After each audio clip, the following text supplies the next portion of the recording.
பகுதி வரலாற்று முக்கியத்துவம் வாய்ந்த இந்த பகுதி ஒரு பக்கம் பல தொழிற்சாலைகளை கொண்ட இந்த பகுதி, ஒரு பக்கம் விவசாய பெருங்குடி மக்கள் தமிழகத்திலே வாழக்கூடிய இந்த திருவள்ளூர் மாவட்டத்தினுடைய விவசாய பெருங்குடி மக்கள் வாழக்கூடிய பகுதி.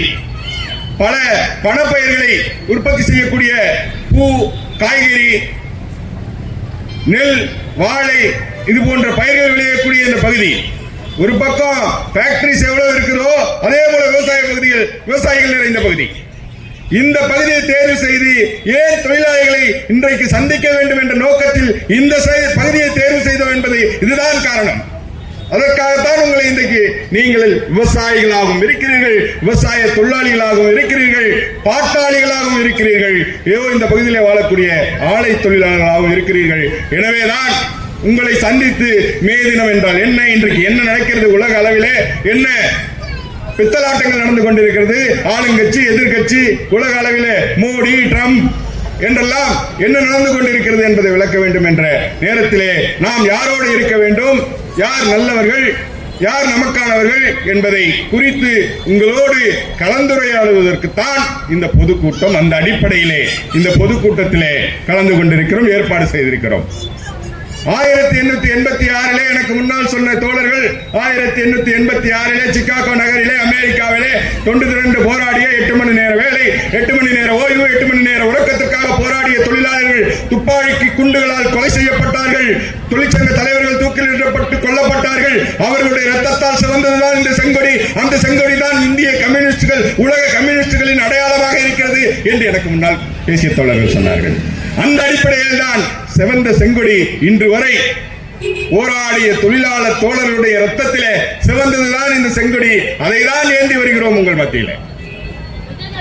என்றைக்காவது கம்யூனிஸ்டுகள் போரை வன்முறையாளர்கள், எனக்கு முன்னால் பேசிய தோழர் யமன் கூட சொன்னார், வெண்மணியிலே 44 தோழர்களை கொன்ற போது ஒரு அரக்கன் கோபாலகிருஷ்ணன் நாயுடு அவர்கள் 44 தோழர்களை ஒரே குடிசையிலே வைத்து கொன்ற போது நீதிமன்றம் அவரை தண்டிக்கவில்லை, காவல்துறை தண்டிக்கவில்லை.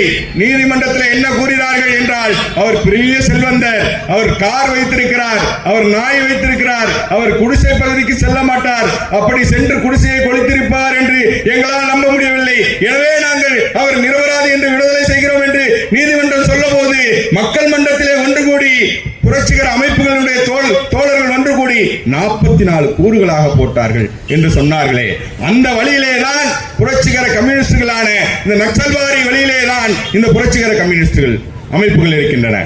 ஆனால் நாங்கள் என்ன சொல்றோம், நீங்க ஏதோ நீதிமன்றத்தில் நாங்க அருவாளை தூக்கிட்டு துப்பாக்கியை தூக்கிட்டு காட்டுக்குள்ள போய் நிக்கிறவங்க இல்ல.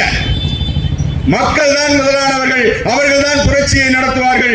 இங்கு இருக்கின்ற அரசியல் சூழலுக்கு எதிராக மக்களை முன்னிறுத்தி போராட வேண்டிய தேவை இருக்கிறது, அவர்களை அணிதிரட்ட வேண்டிய தேவை இருக்கிறது. அதற்காகத்தான் நாங்கள் இங்கே இந்த மாதிரியான கூட்டங்களை உங்கள் முன்னால் ஏற்பாடு செய்கிறோம். எனவேதான் அன்றைக்கு அந்த கோபாலகிருஷ்ணன் நாயுடை கொலை செய்ய வேண்டிய, அந்த கணக்கு தீர்க்க வேண்டிய தேவையும் அவசியமும் இருந்தது. அதனால் தோழர்கள் செய்தார்கள். இன்றைக்கு அப்படி இல்லை. நம் கண் முன்னால் இருக்கின்ற எதிரிகள் என்ன? ஒரே கம்பெனி சோப்பு, ஒரே கம்பெனிக்காரன் 4 பேர்ல சோப்பு தயாரிக்கிறான். அவன் கண்ணு முன்னாடி இருக்கிற எதிரி. நேற்றுக்கு வரைக்கும் என்ன, நாம சோப்பு போட்டு குளிச்சோம்னா என்ன வரும்? நீங்க ஒரு சோப்பு போட்டு குளிச்சீங்கன்னா உங்களுக்கு நோய் வராது, கிருமிகள் இவ்வளவுதான் கம்மியா வரும், கம்மியா இந்த நோய்கள் வராது அப்படின்னாங்க. சரி, அப்ப இன்னொருத்தர் சோப்பை நீங்க பயன்படுத்தினீங்கன்னா அப்படின்னு சொல்லி இன்னைக்கு வீட்டுல இருக்கிற எல்லாருக்கும் தனித்தனி சோப்பு வாங்க வச்சிருக்கிறான் விளம்பரத்தின் மூலம். புள்ள என்ன கேக்குது வீட்டுல, அப்ப விளம்பரத்தை பார்த்துட்டு எனக்கு இந்த சோப்பு தான் வேணும்னு கேக்குது. அப்போ உண்மையிலேயே ஒரே கம்பெனிக்காரன் பல பேர்ல சோப்பு, ஒரே கம்பெனிக்காரன் பல பேர்ல சோப்பு விற்கிறான். அது யாரு? கார்பரேட் கம்பெனிக்காரன். அப்ப நம்ம வீட்டுல வாங்குற அனைத்து பொருட்களையும் தீர்மானிக்கிறது, அடுப்பங்கரை பொருட்கள் முதல் பாத்ரூம் பொருட்கள் முதல் அனைத்து பொருட்களையும் தீர்மானிக்கிற இந்த கார்பரேட் கம்பெனிகளுக்கு சேவகம் செய்யக்கூடியவர்கள் தான் இன்றைய அரசியல் தலைவர்களாக, ஆட்சியாளர்களாக இருக்கிறார்கள். ஏன் இது எதிராக என்ன பண்ணணும் நாம? அப்ப இந்த பொருட்கள்லாம் உற்பத்தி பண்றது எங்க? தொழிலாளி உற்பத்தி பண்றான். எங்க தொழிலாளி உற்பத்தி பண்றான்? இப்ப ஐபிஎல் மேட்ச் நடக்குது. ஐபிஎல் மேட்ச்ல கிட்டத்தட்ட இந்தியா 10 அணிகளாக பிரிந்திருக்கிறது. இந்தியா பிரிந்து கிடக்கிறது, போராடுகிறது. விளம்பரம் போடுறான். ஐபிஎல் மேட்ச்ல எல்லா இளைஞர்களும் இந்தியன் பிரீமியர் லீக்னு பல நாடுகளை சேர்ந்த வீரர்களை ஏலம் விட்டு, அந்த ஏலத்தில் மனுஷன் ஏலம் விட்டு அந்த ஏலம் எடுத்து அந்த ஏலத்தின் அடிப்படையில் ஒரு போட்டி நடக்கிறான். வெக்கக்கேடு. வெண்ணாட்சா சொல்லும் போது 11 முட்டாள்கள் சேர்ந்து விளையாடுகின்ற விளையாட்டை 11,000 முட்டாள்கள் பார்க்கிறார்கள் சொன்னார். அந்த மாதிரியான ஒரு கிரிக்கெட் போட்டியில மனுஷன் கோடி லட்ச ரூபாய்க்கு ஏலம் விட்டு அந்த ஏலத்தின்படி வீரர்களை ஏலம் எடுத்து ஒரு போட்டி நடக்குது. அந்த போட்டியில இந்தியா 10 அணிகளாக பிரிந்திருக்கிறது. அந்த பிரிந்திருக்கிற இந்திய அணிகள் இந்தியாவில் போராடுகிறார்கள். என்னையா போராட்டம் நடத்துறீங்க அப்படின்னா, இந்தியா பல மாநிலங்கள்ல பேர்ல போராடுது. ஆனா மோடியும் விளையாட்டுல கூட இந்தியா பல பேர்களை பஞ்சாப், டெல்லி, சென்னை இந்த பேர்ல வைக்கிறான். அப்போ இந்த நாடு ஒரே அரசுன்றான். விளையாட்டா கூட ஒன்னா இருக்க முடியல இந்த நாட்டில். ஏன்னா வேற்றுமையில் ஒற்றுமை அப்படி என்பது நம்முடைய அரசியலமைப்பு சட்டத்தின் அடிநாதமாக இந்திய அரசியலமைப்பு சட்டத்தில் சொல்லப்பட்டிருக்கிறது. இந்திய அரசியலமைப்பு சட்டம் என்ன சொல்லுதுன்னா, எடுத்த முதல் பக்கத்துல இந்த நாட்டு மக்களாகிய நாம் நமக்கு நாமே வகுத்தளித்துக் கொண்ட இந்திய ஒன்றிய குடிமக்களாகிய நாம் நமக்கு நாமே வகுத்தளித்துக் கொண்ட இந்த இந்திய அரசியலமைப்பு சட்டம் யாரு? நமக்கு நாமே இந்திய ஒன்றிய குடியரசின் குடிமக்களாகிய நாம். அப்ப நாம் நமக்கு நாமே வகுத்தளித்துக் கொண்ட இந்த சட்டத்தின் அடிப்படையில் தான் இந்த நாடு இயங்குகிறது. இந்த நாட்டில் இருக்கிற மோடி, பிரதம மந்திரி, குடியரசுத் தலைவர், தோலா துருத்தி எல்லாரும் இருக்க முடியும். போலீஸ்கார் கூட யாரா இருந்தாலும் சரி இந்த அரசியலமைப்பு சட்டத்துக்கு கட்டுப்பட்டவர்கள் தான். யாரும் கட்டுப்படல அப்படின்னு சொல்ல முடியாது. உண்மையிலே அப்படி நடக்குதா? சக்கரன்னு எழுதி வச்சு நக்குனா இனிக்குமா? இந்திய அரசியலமைப்பு சட்டத்திலே முதல் பக்கத்திலேயே இந்திய குடியரசினுடைய குடிமக்களாகிய நாம் நமக்கு நாமே வகுத்தளித்துக் கொண்ட இந்த அரசியலமைப்பின்படிதான் இந்த நாடு நடந்து கொண்டிருக்கிறதா? இல்லையே. அப்ப இந்த நாடு உண்மையிலேயே எப்படி நடக்குது? நான் ஏற்கனவே குறிப்பிட்ட கார்ப்பரேட்டுகளின் அடிவரைகள் ஆட்சியாளர்களாக இருக்கிறார்கள். அவர்கள் கார்ப்பரேட் அறையிலே முடிவுகள் எடுக்கப்படுகின்றன. அது பாராளுமன்றத்திலும் சட்டமன்றத்திலும் நிறைவேற்றப்படுகிறது. அந்த மாதிரிதான் இன்னைக்கு அரசாங்கம் நடந்து கொண்டிருக்கிறது. அதுதான் யதார்த்தம்.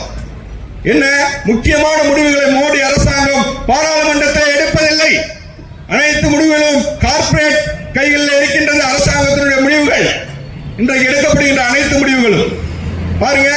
இந்த அமெரிக்காவுடைய ஒப்பந்தம் போட்டு நாம எங்க பெட்ரோல் வாங்கணும், எங்க டீசல் வாங்கணும் அப்படின்ற ஒப்பந்தம் எதுக்கு நடந்ததுன்னா, உண்மையிலேயே இந்த நாட்டில் இந்திய அரசியலமைப்புப்படி முதலமைச்சரோ அல்லது இந்த பிரதம மந்திரியோ ஆட்சி நடத்தியிருந்தா என்ன பண்ணிருக்கணும்? இந்த நாட்டினுடைய நலன், இந்த மக்களுடைய நலன், இந்த நாட்டு மக்களுடைய நலன் அடிப்படையாக கொண்டு சட்டங்களை திட்டங்களை கொண்டு வரணும். இந்த ஒப்பந்தம் கூட யாருக்காக போட்டிருக்கணும்? மக்களுடைய நலத்தின் அடிப்படையிலே கொண்டு வந்திருக்கணும். ஆனா என்ன நடக்குது?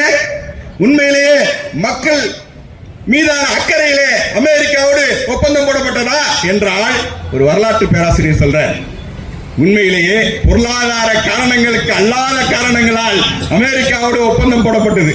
என்னையா அந்த ஒப்பந்தம் அப்படின்னா, இங்க இருக்கிற பிரதம மந்திரி உட்பட அனைத்து அமைச்சர்களும் அமெரிக்காவில் இருக்கிற எப்ஸ்ன்ற ஒரு ஏஜென்ட், எப்ஸ்டீன் அப்படின்ற ஒரு ஏஜென்ட், அவன் ஒரு பாலியல் ஏஜென்ட். அவன் பல அரசாங்க அதிகாரிகளை சந்திச்சு புரோக்கரேஜ் வேலை செய்யறவன். அவன்கிட்ட மாற்றிக்கிறாங்க. அதனால அந்த நலனை அதனால பயந்துகிட்டு அமெரிக்காவோட ஒப்பந்தம் போடுறாங்க. ஆனா நம்ம நாடு, திரும்பவும் சொல்றேன், இந்திய குடியரசினுடைய ஒன்றியத்தினுடைய குடிமக்கள் ஆகிய நாம் நமக்கு நாமே வகித்தளித்துக் கொண்ட சட்டத்தின் அடிப்படையிலே இந்த நாடு நடக்கிறது. ஆனா அமெரிக்காவில் இருக்கிற என்ற புரோக்கருக்கு பயந்துகிட்டு, அவன் வச்சிருக்கிற பயந்துகிட்டு, அந்த ஃபைலுக்கு பயந்துகிட்டு நம்ம நாட்டில் அமெரிக்காவோட ஒப்பந்தம் போடுறோம். இதான் யதார்த்தம்.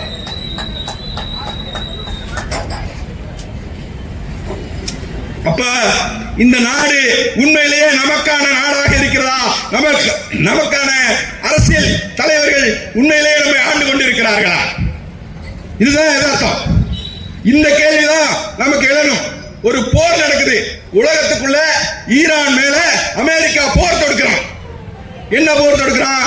எப்பவுமே உலகத்துல பல மதங்கள், பல இனங்கள், இப்படி பல விஷயங்கள் இருக்குது. நாமெல்லாம் இந்தியர்னு சொல்ற, வெளிநாடு போனா இந்தியர்னு சொல்லுவோம், வேற மாநிலத்துக்கு போனா தமிழர்னு சொல்றோம். தமிழன்ற விஷயம் மொழியில மட்டும் இல்ல, உணர்வுலையும் தமிழனா இருக்கிறோம். தமிழுக்கு ஒரு பிரச்சனைனா குரல் கொடுக்கிறோம். நேற்றுக்கு சுப்ரீம் கோர்ட்ல 9 நீதிபதிகள் அடங்கின ஒரு விசாரணை நடக்குது. என்ன? சபரிமலைக்கு பெண்கள் போலாமா, மசூதிகள்ல பெண்கள் போலாமா, அல்லது பார்சி இனத்தை சேர்ந்த அந்த கோவில்களுக்குள்ள பெண்கள் போலாமா, இது குறித்து விசாரிக்கணும் அப்படின்ற ஒரு விசாரணையின் அடிப்படையில் 9 நீதிபதிகள் 7 நீதிபதிகள் தீர்ப்பளிக்கப்பட்டு பிறகு 9 நீதிபதிகள் அடங்கின விசாரணை உச்ச நீதிமன்றத்தில் நடக்குது. அதுல ஒரு நீதிபதி, 2 நீதிபதி தமிழ்நாட்டை சேர்ந்த நீதிபதிகள் இருக்கிறாங்க. அதுல ஒரு நீதிபதி ஆர் மகாதேவன். அவர் முன்னாடி ஆர்கியூ பண்ண அஸ்வினி வைசல் அப்படின்னு சொல்ற அந்த பிஜேபியினுடைய வழக்கறிஞர், RSS கும்பலுடைய வழக்கறிஞர் என்ன பேசினார்? இது பகவத்கீதை என்பது சமஸ்கிருத மொழியிலே சொல்லப்பட்டு இருக்கிறது. அதிலே சமஸ்கிருத மொழி என்பது 58 எழுத்துக்களை கொண்டது. அது வந்து மகா புனிதமான ஒரு மொழி. அந்த மொழி போன்ற ஒரு மொழி இல்லை, அந்த மொழி போன்ற உலகத்திலே வேற மொழி இல்லை என்றார். உடனடியா தமிழ்நாட்டை சேர்ந்த நம்முடைய அந்த நீதிபதி குறுக்கிட்டு, மிஸ்டர் கவுன்சில், நீங்க தேவையில்லாத விஷயத்தை பேசிட்டு இருக்கீங்க. இந்த வழக்குல பெண்கள் உள்ள போகலாமா வேண்டாமான்றதுதான் மையப்பொருள். அதை பத்தி பேசு. தேவையில்லாம நீ பேசினீங்கன்னா எங்க மொழி தமிழ் மொழியில 217 எழுத்திருக்கியா, 247 எழுத்திருக்கியா, இந்த எழுத்தெல்லாம் என்ன நினைச்சிட்டு இருக்கிற நீ? உன்னுடைய சமஸ்கிருத மொழி முக்கியம்னாக்கா எங்க மொழி அதை விட பழங்காலத்துல இருந்து வந்துட்டு இருக்கிற மொழி சமஸ்கிருத மொழியை விட எங்க தமிழ் மொழி உயர்ந்தது அப்படின்னு பேசினார். அப்போ ஒவ்வொரு இடத்துலையும் இவங்க எவ்வளவு பித்தலாட்டம் பண்றாங்க பாருங்க. ஆனா இந்த நாடு இந்திய குடியரசு, இந்திய ஒன்றியத்தின் குடிமக்களாகிய நாம் நமக்கு நாமே வகுத்தளித்துக் கொண்ட இந்திய அரசியலமைப்பு சட்டத்தின்பால் நடைபெற்றுக் கொண்டிருக்கிறது. அதனாலதான் ராத்திரியா ஓட்டு போறதுக்கு 1000, 100, 500, 1500, 2000 கொடுக்கிறான். ஏன்னா இந்த நாடு நமக்கு நாமே வகுத்தளித்துக் கொண்ட அரசியலமைப்பு சட்டத்தின்பால் நடக்கிறது. யோசிக்கணும். இங்க இருக்கக்கூடிய இளைஞர்கள் ஒரு பக்கம் நேற்றைக்கு அரசியல் கட்சி ஆரம்பித்து நேற்று முளைத்த மலையிலே முளைத்த காளான்கள் இன்றைக்கு இந்த தேர்தல் கட்சியில நிக்கலாம், தவறில்லை. ஆனா அவர்களுக்கு மக்களுடைய அடிப்படை பிரச்சனை என்னன்னு தெரிஞ்சிருக்கணும். அவர்களுடைய பிரச்சனை இன்னைக்கு தக்காளி விலை 50 ரூபாய். ஒரு 15 நாளைக்கு முன்னாடி தக்காளி என்ன விலைன்னா 3 கிலோ 50 ரூபாய். வெங்காய விலை 50 ரூபாய், 60 ரூபாய் விற்குது. ஆனா 5 கிலோ 50 ரூபாய், 5 கிலோ 100 ரூபாய்க்கு வித்தது ஒரு வாரத்துக்கு முன்னாடி. ஆனா இது பத்தி விஜய்க்கு தெரியுமா? உண்மையிலேயே நெல்லு பயிர்ல தான் காய்க்குதா, மரத்துல காய்க்குதான்னு தெரியுமா? ஏன்னா அவர்கள்லாம் வந்து அப்படியே கோல்ட் ஸ்பூன் ஃபுடிங்ல வளர்ந்தவங்க, அப்படியே தங்க தட்டுல வச்சு தாம்பாளத்தில் வளர்க்கப்பட்டவர்கள். அவருக்கு நம்முடைய கஷ்டங்கள் தெரியாது. 1 கிலோ தக்காளி என்ன வேணாலும் தெரியாது, 1 கிலோ வெங்காயம் என்ன வேணாலும் தெரியாது. ஒவ்வொரு வீட்லயும் ஒவ்வொருத்தன் வேலை செய்வான். ஒரே ஒரு அம்மா உடச்சு கொட்டிக்கிட்டே இருக்கும். அந்த அம்மா வேலைக்கு போறவங்க வந்தா அதை விட மோசம். பெண்கள் இன்னைக்கு மேதின கொண்டாடுறோம். 8 மணி நேர வேலை, 8 மணி நேர ஓய்வு, 8 மணி நேர உறக்கத்திற்காக உலக தொழிலாளர்கள் ஒன்று திரண்டு போராடுவதன் விளைவாகத்தான் இந்த மே தினம் கொண்டாடப்படும் சொல்றோம். ஒரு அம்மா ஒரு வீட்டுல வடிச்சு கொட்டிக்கிட்டே இருக்கும். அவங்க வீட்டுல இருக்கிற ஆண்கள் வேலைக்கு போவாங்க. ஒரு கட்டத்துல இன்னைக்கு வேலைக்கு போற பெண்களா மாறிட்டாங்க. அவங்க தான் வந்து வீட்டுல திரும்பவும் படிக்கணும், அவங்க தான் பெருக்கணும், அவங்க தான் துடைக்கணும். ஆனா இதற்கெல்லாம் இந்த அரசாங்கம் இன்னைக்கு இந்த 44 சட்டங்கள், தொழிலாளர் சட்டங்கள் இருக்குது. இண்டஸ்ட்ரியல் டிஸ்பியூட் ஆக்ட், தொழில் தகராறு சட்டம் 1947 இயற்றப்பட்டது. இந்திய அரசியலமைப்பு சட்டத்தின்பால் இந்திய அரசின் குடிமக்களாகிய நாம் நமக்கு நாமே வகுத்தளித்துக் கொண்ட சட்டத்தின் அடிப்படையிலே இந்திய தொழிலாளர்களை காப்பாற்றக்கூடிய தொழில் தகராறு சட்டம் 1947 இயற்றப்பட்டு இங்கு அமல்படுத்தப்பட்டு நிலுவையில் இருக்கிற அதில் இருக்கக்கூடிய சரத்தின்பால் இந்த சட்டத்தின்படி அனைத்து நிரந்தர தொழிலாளர்கள், ஒரு நிறுவனத்தில் வேலை செய்யறவன் அவனுக்கு PF பிடிக்கணும், அவனுக்கு ESI கொடுக்கணும். கொடுத்திருக்கான ஒரு கம்பெனியாவது சக்கரன்னு எழுதி வச்சா நக்குனா இனிக்கவா? சட்டம் எந்திரிச்சு எப்ப 1947 சுதந்திரம் அடைந்தோம். பாலாரும் தேனாடும் ஓடும், நாம் சுதந்திரம் பெற்றுவிட்டோம், ஆனந்த சுதந்திரம் பெற்றுவிட்டோம் என்று கூத்தாடு என்று பாரதி பாடினால அந்த அடிப்படையிலே நாம் சுதந்திரம் பெற்றுவிட்டோம். ஆனாலும் 1944 இயற்றிய இந்த தொழில் தகராறு சட்டத்தில் இருக்கின்ற பிரிவுப்படி நமக்கு தொழிலாளர்களுக்கு பிஎஃப் அமல்படுத்தப்பட்டதா? அந்த வருங்கால வைப்பு நிதி அமல்படுத்தப்பட்டதா? அல்லது 5 ஆண்டுகளுக்கு மேலாக வேலை செய்த தொழிலாளர்களுக்கு அந்த கிராஜுவேட் பணிக்கொடை என்ற சட்டம், ஒவ்வொரு சட்டத்துக்கும் பின்னாடியும் மிகப்பெரிய போராட்டங்கள் இருக்கிறது. மிகப்பெரிய தொழிலாளர்களுடைய உயிர் பழிவாங்கப்பட்டிருக்கிறது. அரசாங்கங்கள் துப்பாக்கி சூடுகள் அடைந்திருக்கிறார்கள். தொழிலாளர்கள், பல தொழிலாளர்கள் குண்டடிப்பட்டு இறந்திருக்கிறார்கள். பல தொழிலாளர்கள் தடியடிப்பட்டு செத்த பிறகுதான் இது போன்ற சட்டங்கள், குறைந்தபட்ச கூலி சட்டம், ஒர்க்மேன் காம்பன்சேஷன் ஆக்ட் 1923 மன்னிக்கணும் 1958 ஃபேக்டரிஸ் ஆக்ட், தொழிற்சாலைகள் சட்டம். ஒரு தொழிற்சாலையில வேலை செய்யற ஒரு தொழிலாளிக்கு பாத்ரூம் இவ்வளவு நீளத்துல இருக்கணும், இவ்வளவு அகலத்துல இருக்கணும், இத்தனை இன்ச்சில இருக்கணும், அவன் வேலை செய்யற இடத்துல இருந்து இவ்வளவு தூரத்துல இருக்கணும், இப்படி கண்காணிக்கப்படணும், அவன் வேலை செய்யற மெஷினரிக்கு இப்படி ஒரு பாதுகாப்பு உபகரணங்கள் கொடுக்கணும்னு தொழிற்சாலைகள் சட்டத்தில் சொல்லியிருக்கு. எந்த முதலாளியாவது அதை கடைபிடிக்கிறானா? சரி, இதெல்லாம் ஃபேக்டரிஸ் ஆக்ட்ல இருக்குது. இதெல்லாம் அமல்படுத்துறதுக்கு இந்த அரசாங்கங்கள் ஏதாவது நடவடிக்கை எடுத்ததானா? 1948 இயற்றப்பட்ட தொழிற்சாலைகள் சட்டம் அமல்படுத்துவதற்கு எந்த நடவடிக்கை எடுக்கவில்லை. 1947 எடுக்கப்பட்ட அந்த இயற்றப்பட்ட தொழில் தகராறு சட்டத்தை இயற்றுவதற்கு எந்த நடவடிக்கையும் இல்லை. அதே போல 1926 தொழிற்சங்க சட்டம், ஏற்கனவே சாம்சங் தொழிற்சாலையை பற்றி தோழர் குறிப்பிட்டார். 1926 மட்டும் இல்ல, இந்திய அரசியல் அமைப்பு சரத்து 19(1) படி இந்திய குடிமக்களாகிய நாம் யார் வேண்டுமானாலும் சங்கமாக சேருவதற்கு எந்த சங்கம் வேணாலும் அமைச்சு செயல்படலாம். ஆனா சாம்சங் தொழிற்சாலையில போராட முடியல, அமல்படுத்த முடியாத அரசாங்கம் திராவிட அரசாங்கம். அவர்கள் தான் வாக்குக்கு பணம் கொடுத்து நம் வாக்குகளை களவாட வந்து நம் வாழ்க்கையை களவாடி செல்பவர்கள். இதுதான் அர்த்தம். இதெல்லாம் உங்கள்கிட்ட உரையாட வந்திருக்கிறோம். சரி, இன்னொரு பக்கம் தேர்தல் நடக்குது. தேர்தலில் இந்த போர், அமெரிக்காவில் நடக்கிற இந்த போருக்கு மூலமா என்னடா பிரச்சனை? அங்கதானே போர் நடக்குது. அந்த நாட்டில் இருக்கிறவன் முஸ்லிம்களுக்குள்ள ஷியா முஸ்லிம், சன்னி முஸ்லிம்னு பிரச்சனையை 2 பேருக்கும் சண்டையை மூட்டி விட்டு 2 பேருக்கு இடையில ஒரு பெரிய போரை மூட்டி விடலாம்னு நினைச்சு அவனுக்கு ஆயுதம் இருக்கிறதுக்கு இந்த போர் நடக்குது. ஆனா இந்த போர்ல நமக்கு என்ன பிரச்சனைனா, நம்ம வீட்டு அப்பா அடுப்பாங்கரையில பூனை குட்டி படுத்து கிடக்குயா.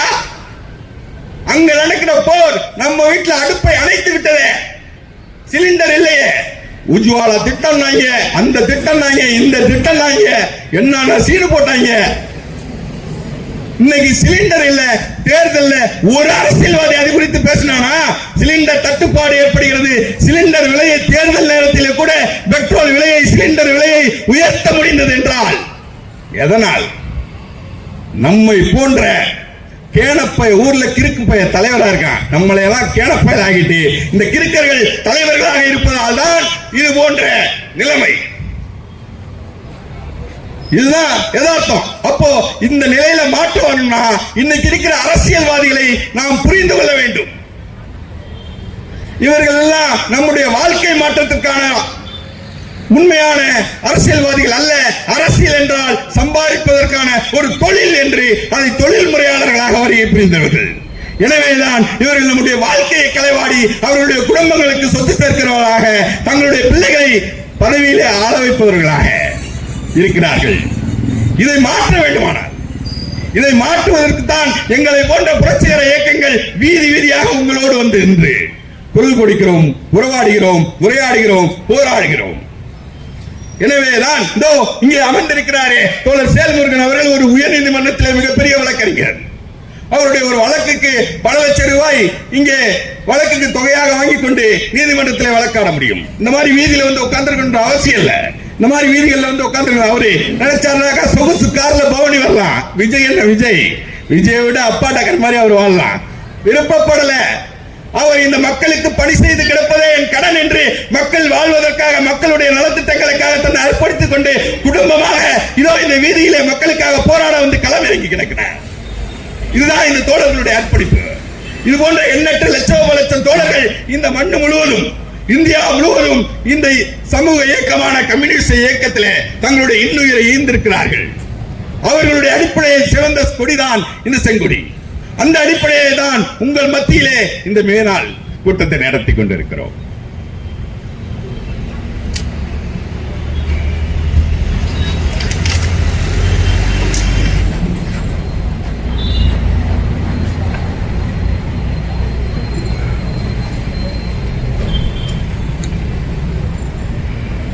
ஒரு பக்கம்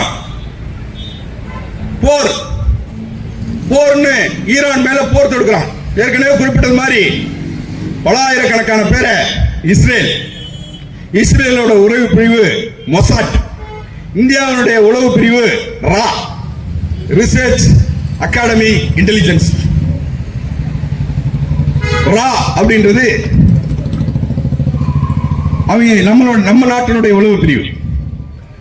எப்போ ரஷ்யாவில் புரட்சி நடந்து கம்யூனிஸ்ட் அரசாங்கம் கட்டமைக்கப்பட்ட போது இந்த அமெரிக்காவுடைய உளவு பிரிவு CIA அப்படின்ற உளவு பிரிவு என்ன பண்ணா, அங்க ஊடுருவி அங்க இருக்கிற அரசாங்கத்தை கவிழ்ப்பதற்காக இங்கிருந்து ஆட்களை அமைப்பி ரஷ்ய அரசாங்கத்தை கவிழ்ப்பதற்கு நடவடிக்கை எடுத்தான். இப்ப கூட எங்கேயாவது ரஷ்யாவில் தோணுனாக்கா அவன் அமிச்ச கேமராவெல்லாம் கிடக்குது. அவன் அமிச்ச நடந்த நிகழ்வுகள்லாம் இப்ப கூட வெளியில வருது. அதன் பேர்ல அங்கே CIA தனது உளவாளிகளை கட்டமைத்து அந்த அரசாங்கத்தை, பாட்டாளி வர்க்க அரசாங்கமாக கட்டமைக்கப்பட்ட அந்த ரஷ்ய அரசாங்கத்தை கவிழ்த்தார்கள் என்று வரலாறு நமக்கு சொல்கிறது. அந்த அடிப்படையில் இந்த CIA உன்னுடைய உளவாளிகள் யாரோட சண்டை போடுறாங்க? இன்னைக்கு ட்ரம்போட சண்டை போடுறாங்க. யாரு ட்ரம்ப்? ஏற்கனவே குறிப்பிட்ட போது நான் அமெரிக்காவை தூக்கி நிறுத்த வந்திருக்கிற அமெரிக்காவின் கொம்பாதி கொம்பன் என்று சொல்கிறார். அவர்களோடு அமெரிக்காவுடைய உளவு பிரிவு சண்டையிடுறான். அமெரிக்காவுடைய ராணுவ தலைவர் சண்டையிடுறான். நம்ம நாட்டில் வாங்கின ராணுவ ஆயுதங்கள் எல்லாம் எல்லாத்தையும் காயிலா கிடைக்க அமிச்சிட்டான் ஈரானு. இவ்வளவு நாளா 50 நாளா 60 நாளா ஏற்கனவே நீ போய் அங்க போய் மதுரை வெளிசுலான்னு ஒரு நாட்டுக்குள்ள போய் ஒரே நாள்ல பொண்டாட்டியும் புருஷனையும் கைது பண்ணிட்டு வந்த மாதிரி இல்ல ஈரான் என்றது மலைகள் சூழ்ந்த பகுதியா இருக்குது. அவன் ஒரு ராணுவம், பலம் வாய்ந்த ராணுவமாக இருக்குது. ஈராக் போல இல்ல, அவன் மிக மோசமான ராணுவங்களை வச்சிருக்கிறான். அவன் தொடர்ச்சியாக நீ நம்ம எவ்வளவு தாக்குதல் நடத்தாலும் அதெல்லாம் உண்டுட்டு எதிர் தாக்குதல் நடத்திட்டு இருக்கிறான். அதனால அவன்கிட்ட நீ சரணடைஞ்சு ஏதாவது பேச்சுவார்த்தை முடிச்சிட்டு வாயான்னு சொன்ன, அவங்களுக்குள்ளேயே சண்டை நடக்குது. இன்னைக்கு வரைக்கும் குண்டு போட்டுட்டு இருக்காங்க, போராடிட்டு இருக்காங்க. ஆனா பேச்சுவார்த்தை காலையில ட்ரம்ப் சொல்லுவார், ஐயோ இன்னைக்கு சனியை சைக்கிள் எடுத்துட்டு காமிச்சு இன்னைக்கு என்ன நடக்க போதோ அப்படின்ற மாதிரி பதப்பதப்பா இருக்கும். உலகம் முழுக்க ஒரு பரபரப்பு உண்டாகிறான். ஐயோ காலையிலேயே இவன் பத்திரிகையாளரை சந்திச்சு ட்ரம்ப் என்ன சொல்ல போறானோ அப்படின்னு. எப்படி நம்ம மோடி ராத்திரியோட ராத்திரியா பண மதிப்பு செல்லாது. மோடி பத்திரிகையாளரை சந்திக்கிறவங்கள நமக்கு அடி வைத்தல் நெருப்பா இருக்கும். ஐயோ காசு செல்லாதுன்னு சொல்ல போறானா, இல்ல லாக்டவுன் போட போறாரா, என்னையா இது அப்படின்னு. அதே மாதிரி அங்க ட்ரம்ப் பத்திரிகையாளர் சந்திக்கிறானா என்ன பொய் சொல்ல போறார். எப்படி மோடி நான் ஒவ்வொரு அக்கௌண்ட்லயும் 15 லட்சம் போடுவேன், கள்ளப்பணத்தை கருப்பு பணத்தை எல்லாம் மீட்டிட்டு வந்து சொன்ன மாதிரி அப்படி பல போய் சொல்லியிருக்காரு மோடி. எங்க இதுல போய் பூரி ஜெகநாதர் ஆலயத்தினுடைய பொக்கிஷத்தினுடைய சாவியை தமிழர்கள் திருடிட்டு வந்தாங்களே, அங்க போய் பிரச்சாரம் பண்றாங்க ஒரு சால. இன்னைக்கு கூட உத்தரப்பிரதேசத்தில் போய் தமிழர்கள் என்ன பண்ணிட்டாங்கன்னா, நம்ம தமிழர்கள் உத்தரப்பிரதேசத்துடைய பாராளுமன்ற உறுப்பினர்கள் எண்ணிக்கையை குறைப்பதற்காக பாராளுமன்றத்தில் பேசுறாங்க. அதனாலதான் அந்த தொகுதி வரையறைக்கான மசோதா முறியடிக்கப்பட்டதுன்னு அங்க போய் பிரச்சாரத்தில் பேசுறாரு மோடி. அங்க போய் ஒரு கோயிலை திறந்து வச்சுட்டு அங்க போய் பேசுறாரு. அப்ப இவன் பொய், அதாவது அரசியல்ல நேர்மை இல்லாம இருக்கலாம், ஆனா பொய் நேரடியா சொல்றாங்க. இது என்னன்னா, இது நமக்கு என்னன்னா கேட்டு வேற பழக்கப்பட்டுச்சு. அது டம்பு ஒரு பக்கம் போய் சொல்றான், காலையில எந்திரிச்சு ஒரு பொய், மத்தியானம் ஒரு பொய், சாயந்தரம் ஒரு பொய், மோடி ஒரு பக்கம் போய் சொல்ற. ஆமா, இவங்க பொய்யா சொல்லிட்டு இருப்பாங்க. இது நமக்கு பழக்கப்பட்டுச்சு. ஆனா இவர்கள் அந்த பொய்க்காரர்கள் மூலமாக, இவர்கள் செய்கின்ற அந்த மோடி வித்தைகள் மூலமாக நம்மை ஆட்சி செய்வர்களாக மாறி இவர்கள் நம்மை இன்றைய ஆட்சிப்படுத்திக் கொண்டிருக்கிறார்கள். ஆனாலும் நான் சொல்றேன், இந்த நாடு இந்திய குடிமக்களாகிய நாம் நமக்கு நாமே வகுத்தளித்துக் கொண்ட இந்திய அரசியலமைப்பு சட்டத்தின்படி நடந்து கொண்டிருக்கிறது. அப்படிதான் நடக்குதா? சரி, எல்லாம் ரைட்டு. ஒரு பக்கம் இந்த நாடு இவ்வளவு போர் நடக்குது. இந்த போர்ல இவ்வளவு மோசமா இந்த நாட்டுல மக்கள் கேஸ் சிலிண்டர் இல்லாம இருக்காங்க. இங்க தேர்தல் நடக்குது. சிலிண்டர் தட்டுப்பாடு குறித்து இந்த தேர்தலில் ஒரு பய பேசினானா? பேசலையே. சிலிண்டர் விலையை உயர்த்திட்டாங்க, பேசினானா? நடைபாதை வியாபாரிகள் பல பேர் கடைகள் அடைக்கப்படுகின்றன. டீ கடைகள் இன்னைக்கு இல்ல, உணவகங்கள் மூடப்பட்டிருக்கின்றன. வெளியில போகணும்னா ஒரு தொழிலாளி வெளியூர்ல இருந்து இங்க வந்து வசிக்கிறானா, போய் கடையில 4 இட்லி தின்ட்டு போவோம் அப்படின்னு நினைக்கக்கூடிய நிலைமையில பல கடைகள் மூடப்பட்டிருக்கிறது. ஆனா அந்த நிலைமையில தொழிலாளிகளுக்கு இன்றைக்கு உணவு இல்ல. சின்ன சிறிய கடைகளை நம்பியிருந்த வியாபாரிகள் இன்றைக்கு வாழ்விழந்து நிற்கிறார்கள். அவர்கள் குறித்து இந்த தேர்தலிலே எந்த அரசியல் கட்சியாவது கோரிக்கை வைத்தார்களா? அல்லது மக்களுக்காவது அறிவுறுத்தினார்களா? இப்படி ஒரு பிரச்சனை இருக்குன்னு அவன் மேடு மேல ஏறி நின்று சுட்டானா, இவன் வேற வழியா சுடுறான். மக்களை வேற வேற வகையில தூக்கல போடுறது, தொல்லை பண்றது, இதேதான் வேலை. அப்போ இவர்களுக்குள் மாற்றம் இல்லை. இவர்கள் பிஜேபிக்கு எதிரானவர்கள் இல்லை. அவர் ஆதரிக்கிறாரமா, இவர் எதுக்கிறாரமா, யாருகிட்ட வேஷம்? இவங்க ஒருத்தர் நீ ஆதரிக்கும் போது நான் எதிர்ப்பேன், நான் ஆதரிக்கும் போது அவர் எதிர்ப்பார். இவ்வளவுதான் இவங்களுக்குள்ள இருக்கிற விஷயம். ஆக இவர்களும் மக்களுக்கு எதிரானவர்கள் தான் என்பதை நாம் உணர்ந்து கொள்ள வேண்டும். எனவேதான் அதனாலதான் சாம்சன்ல தொழிற்சங்கம் அமைக்க முடியல. மினிஸ்டர் தலையிட்டு கூட, முதலமைச்சர் தலையிட்டு கூட தொழிற்சங்கம் இந்திய அரசியலமைப்பு சட்டத்தின்பால் சங்கம் அமைப்பது அடிப்படை உரிமையாக இருந்த போதும் அந்த சட்டத்தை அமல்படுத்த வக்கில்லாத முதலமைச்சரை நாம் வைத்திருக்கிறோம். அதுதான் யதார்த்தம். அப்ப இந்த மாதிரியான ஒரு சூழல்ல போர் நடக்கிறது. அந்த போரை பேச்சுவார்த்தை மூலமாக முடிக்க வேண்டும் என்று உலக நாடுகள் வலியுறுத்துகிறது. நமக்கெல்லாம் தொடர்ச்சி. பாகிஸ்தான் போய் பேச்சுவார்த்தை நடத்துறதுக்கு 2 நாட்டுக்கு சமரசம் பேசுறான். இந்தியா ஈரான்ல இருந்து ஹைதராபாத்ல 2 கப்பல்ல வந்து ஈரானுடைய மாலுமிகள் இங்க வந்து நம்ம கப்பல்ல வந்து இங்க வந்து ஒரு நிகழ்ச்சி நடத்துறோம். இந்திய அரசாங்கம் உலகளாவிய நிகழ்ச்சி, அதுல கலந்துகிட்டு 2 கப்பல்ல போறாங்க ஈரானுடைய மாலுமிகள்.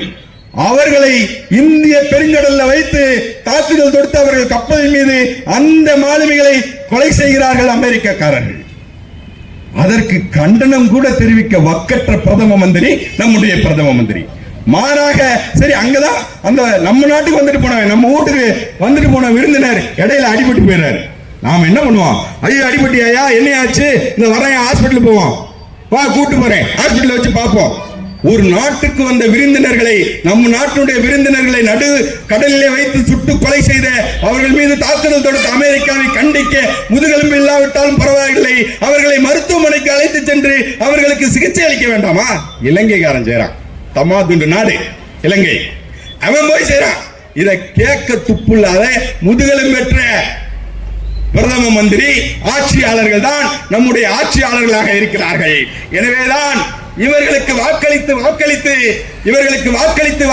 நமக்கு நாமே வாக்கிய அரிசி போட்டுக் கொண்டது போதும். நம் கரங்களை கரையாக்கி கொண்டு நம் வாழ்க்கையை களவாடுபவர்களுக்கு வாக்களித்தது போதும். வாருங்கள், எங்களை போன்ற புரட்சிகர இயக்கங்களோடு ஒன்று சேருங்கள் என்று கூறி வாய்ப்பளித்தமைக்கு நன்றி கூறி அனைவருக்கும் மேலான வாழ்த்துக்களை கூறி விடைபெறுகிறேன். நன்றி, வணக்கம்.